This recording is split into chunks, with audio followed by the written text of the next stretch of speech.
Assalamualaikum warahmatullahi wabarakatuh. Perkenalkan, nama saya Rian Arosid Kurniawan. Saya dari kelas 11 IPA 2. Di sini saya akan mempresentasikan tentang Perang Aceh.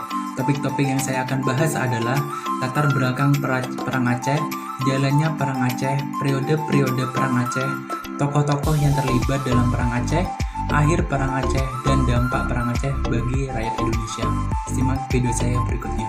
Di sini saya akan menjelaskan tentang latar belakang Perang Aceh. Setelah Malaka jatuh ke tangan Portugis pada tahun 1511, banyak pedagang Islam yang menyingkirkan dari Malaka menuju Aceh. Dengan demikian, Aceh berkembang menjadi bandar dan pusat perdagangan. Perkembangan Aceh ini dipandang sebagai ancaman oleh Portugis. Oleh karena itu, Portugis berkehendak untuk menghancurkan Aceh. Tahun 1873, Perang Aceh melewati Belanda. Perang Aceh disebabkan karena yang pertama, Belanda menduduki daerah Siak. Akibat dari perjanjian Siak 1858, di mana Sultan Ismail menyerahkan daerah Deli, Langkat, Asahan, dan Serdang kepada Belanda. Padahal daerah-daerah itu sejak Sultan Iskandar Muda ada di bawah kekuasaan Aceh. Yang kedua, Belanda melanggar Siak, maka berakhirlah perjanjian London pada tahun 1824. Di mana si perjanjian London adalah Belanda dan Inggris membuat ketentuan tentang batas-batas kekuasaan daerah di Asia Tenggara, yaitu dengan garis lintang Sinapura, keduanya mengakui kedaulatan Aceh. Yang ketiga, Aceh menuduh Belanda tidak menepati janji, sehingga kapal-kapal Belanda yang lewat pun di perairan Aceh akan ditenggelamkan. Perbuatan Aceh ini disetujui oleh Inggris, karena memang Belanda yang salah. Keempat, dibukanya terusan Suez oleh Ferdinand de Lesseps menyebabkan perairan Aceh menjadi sangat penting untuk lalu lintas perdagangan. Yang kelima, dibuatnya perjanjian Sumatera pada tahun 1871 antara Inggris dan Belanda, yang isinya Inggris memberikan keleluasaan kepada Belanda untuk mengambil tindakan di Aceh. Belanda harus menjaga keamanan lalu lintas di Selat Sumatera. Belanda mengizinkan Inggris bebas berdagang di Siak dan menyerahkan daerah di Guiana Barat kepada Inggris. Yang keenam, akibat perjanjian Sumatera 1871 mengadakan hubungan diplomatik dengan konsul Amerika, Italia, Turki, dan Singapura, dan mengirimkan utusan ke Turki pada tahun 1871. Akibat hubungan Aceh dengan konsul Amerika, Italia, Turki, dan Singapura, Belanda menjadikan itu sebagai alasan untuk menyerang Aceh. Kedua, di sini saya akan menjelaskan tentang jalannya Perang Aceh. Aceh melawan Portugis. Pada tahun 1523, Portugis melancarkan serangan ke Aceh di bawah pimpinan Henry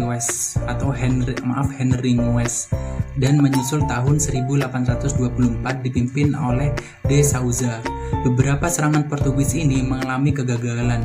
Portugis terus mencari cara untuk melemahkan posisi Aceh sebagai pusat perdagangan. Kapal-kapal Aceh yang sedang berlayar di Laut Merah pada tahun 1524 atau 1525 diburu kapal Portugis untuk ditangkap. Tindakan kapal-kapal Portugis mendorong munculnya perlawanan rakyat Aceh dengan langkah-langkah rakyat Aceh, yaitu yang pertama, kapal-kapal dagangannya yang berlayar dilengkapi prajurit beserta perlengkapan meriam. Yang kedua, mendatangkan bantuan persenjataan, sejumlah tentara dan beberapa ahli Turki pada tahun 1567. Yang ketiga, mendatangkan bantuan persenjataan dari Calicut dan Jepara. Sultan Iskandar Muda pada tahun 1607 sampai 1639 bercita-cita untuk mengenyahkan penjajahan asing dengan berusaha untuk melipat gandakan kekuatan pasukan, sementara itu untuk mengamankan wilayah-wilayah yang semakin luas meliputi Sumatera Timur dan Sumatera Barat. Ditempatkan para pengawasan di jalur-jalur perdagangan, mereka ditempatkan di pelabuhan-pelabuhan penting seperti Pariaman. Ketiga, di sini saya akan menjelaskan tentang periode-periode Perang Aceh. Yang pertama, Perang Aceh pertama terjadi pada tahun 1873 sampai 1874, dipimpin oleh Panglima Polim dan Sultan Mahmud Syah, melawan Belanda yang dipimpin oleh Kohler. Kohler dengan 3.000 serdadunya dapat dipatahkan, di mana Kohler tewas pada tanggal 14 April 1873. 10 hari kemudian, perang berkecamuk di mana-mana. Yang paling besar merebut kembali Masjid Raya Baitur Rahman, yang dibantu oleh beberapa kelompok pasukan. Yang kedua, pada Perang Aceh kedua pada tahun 1874 sampai 1880 di bawah Jenderal Jan van Swieten, Belanda berhasil menduduki Keraton Sultan 26 Januari 1874 dan dijadikan sebagai pusat pertahanan Belanda. 31 Januari 1874, Jenderal van Swieten mengumumkan bahwa seluruh Aceh jadi bagian dari kerajaan Belanda ketika Sultan Mahmud Syah meninggal. Di sini saya akan menjelaskan tentang tokoh-tokoh yang terlibat dalam peperangan Aceh. Yang pertama, Panglima Polim dan Sultan Mahmud Syah dalam peperangan pertama. Yang kedua, Teku Umar dan Cut Nyak Dien pada peperangan gerilya. Yang ketiga, Sultan Iskandar Muda melawan Portugis. Yang kelima, di sini saya akan menjelaskan tentang akhir peperangan Aceh. Yang pertama, melawan Portugis. Setelah mempersiapkan pasukan, pada tahun 1629, Iskandar Muda mengincarkan serangan ke Malaka. Menghadapi serangan kali ini, Portugis sempat kewalahan.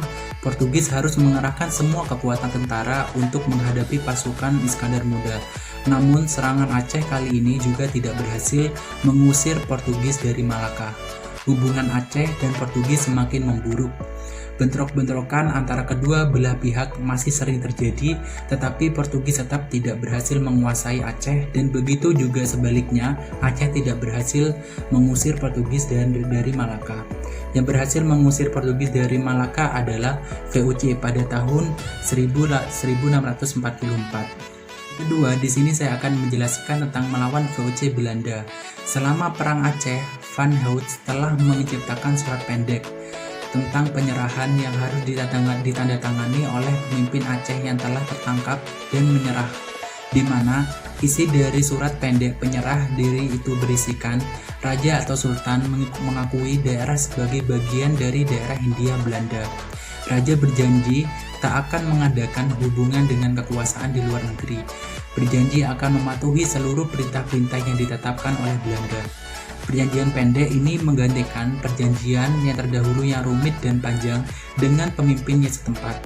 Walaupun demikian, wilayah di Aceh tetap bisa dikuasai Belanda seluruhnya, dikarenakan pada saat itu tetap saja terjadi perlawanan terhadap Belanda meskipun dilakukan oleh sekelompok orang atau masyarakat. Hal ini berlanjut sampai Belanda dari Nusantara diganti kedatangan penjajah baru yakni Jepang. Di sini saya akan menjelaskan tentang dampak Perang Aceh bagi rakyat Indonesia. Pada saat itu, yang pertama, menguatkan rasa persatuan dan kesatuan di seluruh lapisan masyarakat Indonesia. Yang kedua, jatuhnya banyak korban di pihak Aceh. Yang ketiga, perang yang berlangsung selama kurang lebih 33 tahun membuat jatuhnya banyak korban dari pihak-pihak Aceh, juga gugurnya beberapa panglima perang Aceh. Yang keempat, rakyat Indonesia menderita akibat kekerasan Belanda. Yang kelima, kerajaan-kerajaan Indonesia jatuh ke tangan Belanda. Yang keenam, rakyat Indonesia harus tunduk terhadap pemerintahan Hindia Belanda. Yang ketujuh, biaya untuk mendanai sebuah perang. Pada saat sekarang, yang pertama, Indonesia masih dapat mempertahankan wilayah-wilayah dari berbagai macam ancaman. Yang kedua, Indonesia masih tetap bersatu. Yang ketiga, Indonesia memiliki persatuan dan kesatuan yang kuat. Begitulah penjelasan saya dalam presentasi Perang Aceh. Jika ada salah, mohon dimaafkan. Kurang lebihnya mohon maaf. Wassalamualaikum warahmatullahi wabarakatuh. Terima kasih.